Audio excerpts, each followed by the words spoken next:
Assalamualaikum warahmatullahi wabarakatuh.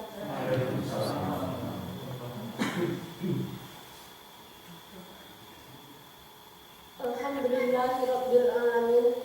Wassalatu wassalamu ala asrafil anbiya'i wal mursalin wa ala alihi washabbihi ajma'in. Allahumma zidna ilman nafi'an mubarakan fid dunya wal akhirah. Wafhamna ala syariatin Nabi Muhammad sallallahu alaihi wasallam. Ittaqullaha haqqa tuqatih wa la tamutunna illa wa antum muslimun. Qala Allah ta'ala fi kitabihil karim. A'udzu billahi minasy syaithanir rajim. Bismillahirrahmanirrahim. Fi qulubihim maradun fazadahumullahu marada wa lahum azabun alim bima kanu yakfurun. Shadaqallahul azim. Yang sama-sama kita hormati Buya kita yang selalu membimbing dan membina kita dalam mempelajari ayat-ayat Allah. Selanjutnya bapak-bapak, ibu-ibu, jemaah yang berbahagia. Pertama sekali, marilah kita bersyukur kepada Allah Subhanahu wa taala. Syukur yang hendaknya betul-betul kita dapat merasakan betapa nikmat yang telah diberikan oleh Allah Subhanahu wa taala kepada kita.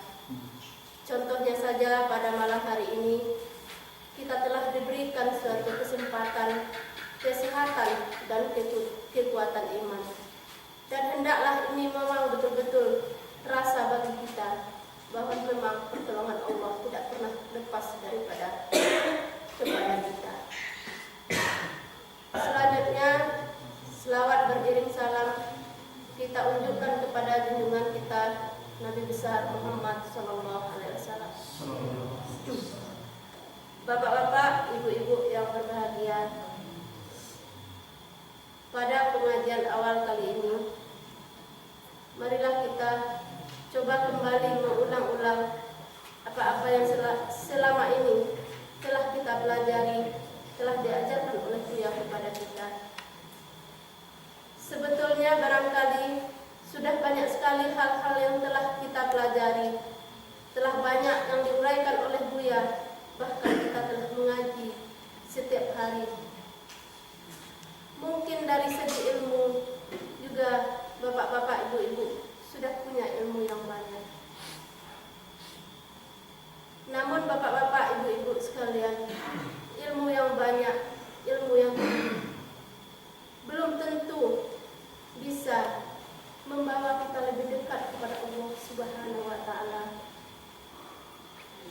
Karena kalau ilmu saja yang tinggi tanpa diikuti oleh pemahaman yang benar, maka itu tidak akan mungkin bisa mendekatkan kita kepada Allah Subhanahu wa taala. Kita tidak mungkin merasakan seperti tadi nikmat yang telah diberikan oleh Allah Subhanahu wa taala. Cuma dengan pemahaman yang benarlah yang akan bisa membawa kita lebih dekat kepada Allah Subhanahu wa taala. Contohnya saja bapak-bapak, ibu-ibu sekalian, dengan mempelajari satu ayat saja, misalnya Bismillahirrahmanirrahim. Kalau kita hanya mengetahui tentang ilmunya saja, mungkin kita hanya sampai mengetahui arti daripada Bismillahirrahmanirrahim, yaitu dengan nama Allah yang Maha Pengasih lagi Maha Penyayang. Kalau hanya sekedar itu yang kita ketahui, itu rasanya walaupun kita baca sebanyak mungkin, belum tentu kita bisa terasa oleh kita bahwa kita dekat dengan Allah Subhanahu wa taala. Namun kalau kita bisa mencapai suatu pemahaman yang benar dengan satu ayat saja Bismillahirrahmanirrahim, kita mungkin setiap melaksanakan suatu kegiatan kita dengan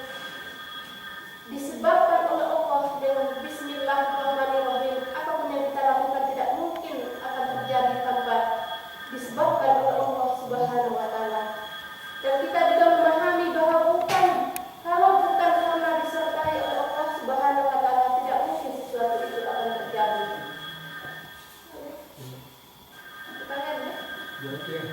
Jawab. Jawab. Kalau mati.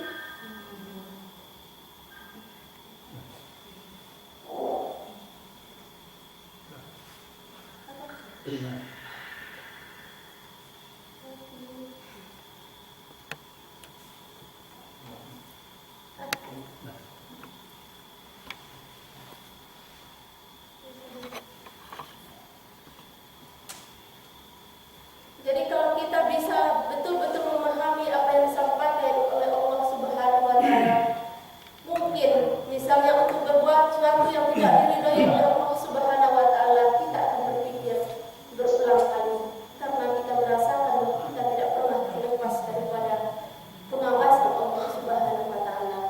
Jadi itulah ilmu perlu diikuti oleh pemahaman yang benar agar kita memang betul-betul bisa merasakan bahwa kita selalu dekat dengan Allah, bahwa Allah selalu berada dekat kita. Bapak-bapak, ibu-ibu yang berbahagia, mari kita mencoba melihat ayat yang telah saya bacakan tadi, yaitu surat Al-Baqarah ayat yang ke-10. Fi qulubihim maradun, di dalam hati mereka ada penyakit. Fazadahumullahu marada, maka menambahkan akan mereka Allah penyakit. Walahum azabun alim, dan bagi mereka azab yang pedih. Bima kanu yakzibun, dengan apa yang ada mereka dusta.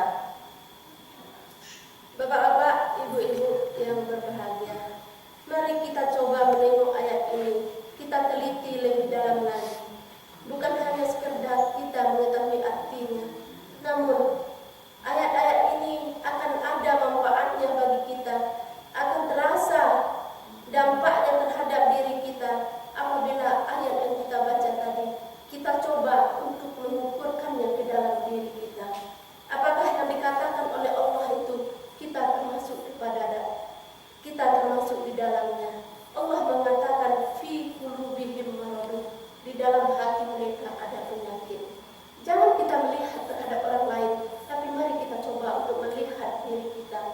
Apakah yang dikatakan oleh Allah dalam ayat ini ada dalam diri kita? Mari kita coba untuk menyongok ke dalam. Apakah kita ada penyakit di dalam hati kita? Apakah yang dikatakan oleh Allah itu kita termasuk ke dalamnya?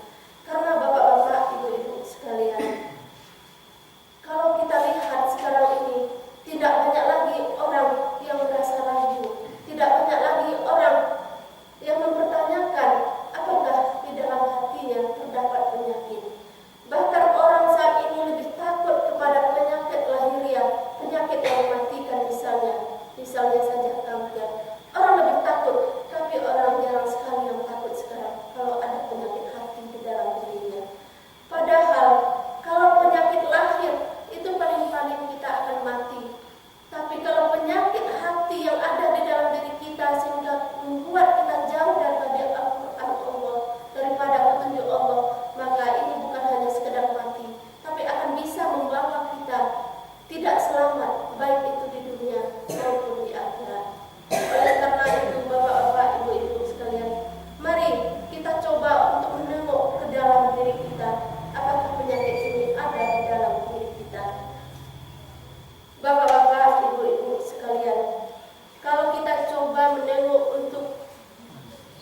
guru, di saat Buya mengajarkan kepada kita, memberikan pemahaman atau menjelaskan kepada kita ayat-ayat Allah ini, apakah kita sudah fokus?